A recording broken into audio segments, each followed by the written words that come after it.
ছয় দলের মধ্যে চূড়ান্ত প্রায় ৩ ফ্র্যাঞ্চাইজি ২০২৬ বিপিএলে আসছে বড় রদবদল। বিসিবির সঙ্গে দীর্ঘমেয়াদে চুক্তি করতে আগ্রহী ফরচুন বরিশাল। এখনও সিদ্ধান্ত জানায়নি শাকিব খানের ঢাকা ক্যাপিটালস। বাদ পড়বে আগেরবারের বিতর্কিত দল দুর্বার রাজশাহী। শঙ্কা আছে সিলেটকে নিয়েও। সব মিলিয়ে ৬ দলের মধ্যে ২০২৬ বিপিএলে কোন ৩ দল এখনও পর্যন্ত নিশ্চিত করেছে সেটাই জেনে নেব রিপোর্ট।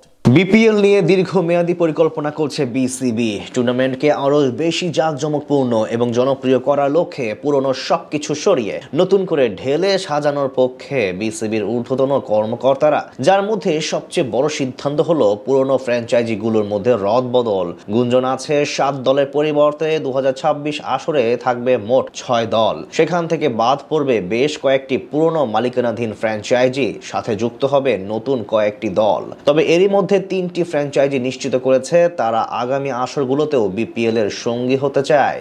বাংলাদেশ প্রিমিয়ার লিগের আগামী আসরকে ঘিরে বেশ কিছু পরিবর্তন আনতে চাচ্ছে বিসিবি। পেশাদারিত্বের জায়গা থেকে সর্বোচ্চ সতর্ক টুর্নামেন্টের পরিচালকরা। সেখান থেকে সিদ্ধান্ত এসেছে এবার ফ্র্যাঞ্চাইজিগুলোর সঙ্গে দীর্ঘমেয়াদী চুক্তি করতে চায় তারা। আগামী ৫ বছরের জন্য প্রতিষ্ঠানগুলোর নিশ্চয়তা নিতে হবে, তাহলেই অংশগ্রহণ করতে পারবে। যেমনটা দেখা যায় আইপিএল, পিএসএল সহ বাকি ফ্র্যাঞ্চাইজি লিগগুলোতে। তাছাড়া এবার টুর্নামেন্টে বিদেশি মালিকানাধীন প্রতিষ্ঠানগুলোর জন্য অংশগ্রহণের সুযোগ রাখা হবে। তাই স্বাভাবিকভাবে ভক্তদের মনে প্রশ্ন জেগেছে, দেশীয়দের মধ্যে কারা কারা থাকবে আগামী বছর। সেখান থেকে এখন পর্যন্ত ৩ দল প্রায় নিশ্চিত। গতবার পেমেন্ট ইস্যু নিয়ে বিতর্ক সৃষ্টি করে টুর্নামেন্টের ভাবমূর্তি প্রশ্নবিদ্ধ করেছিল দুর্বার রাজশাহী। তাই ২০২৬ বিপিএল এ থাকছেন না তারা। তাদের মতোই ঝুঁকিতে আছে চিটাগাং কিংসের নাম। তারাও একই কারণে কয়েকবার হেডলাইনে এসেছিল। শোনা যাচ্ছে পরবর্তী আসরে তাদের জায়গায় বৃহত্তর চট্টগ্রাম বিভাগের প্রতিনিধিত্ব করতে আগ্রহ প্রকাশ করেছে বাংলাদেশি বংশোদ্ভূত মালিকানায় পরিচালিত বাংলা টাইগার্স ফ্র্যাঞ্চাইজি।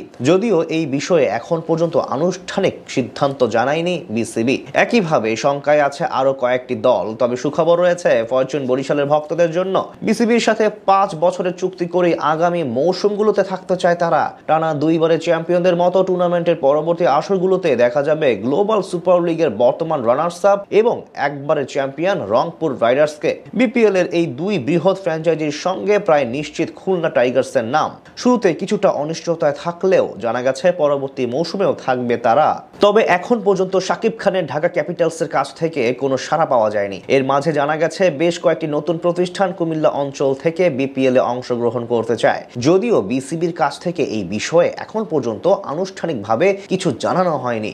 ইভেন্ট ম্যানেজমেন্টের কাছে দায়িত্ব দেওয়ার পরেই জানানো হবে ঢাকা ক্যাপিটালস সহ বাকি দলগুলোর ভবিষ্যৎ। আপাতত এতটুকু নিশ্চিত ২০২৬ মৌসুমে থাকছে না গতবারের একাধিক ফ্র্যাঞ্চাইজি। চলতি বছর অক্টোবরে অনুষ্ঠিত হবে আগামী মৌসুমের প্লেয়ার ড্রাফট। এরপর ডিসেম্বরের দ্বিতীয় সপ্তাহে মাঠে গড়াতে পারে বাংলাদেশ প্রিমিয়ার লিগের ১২তম আসর।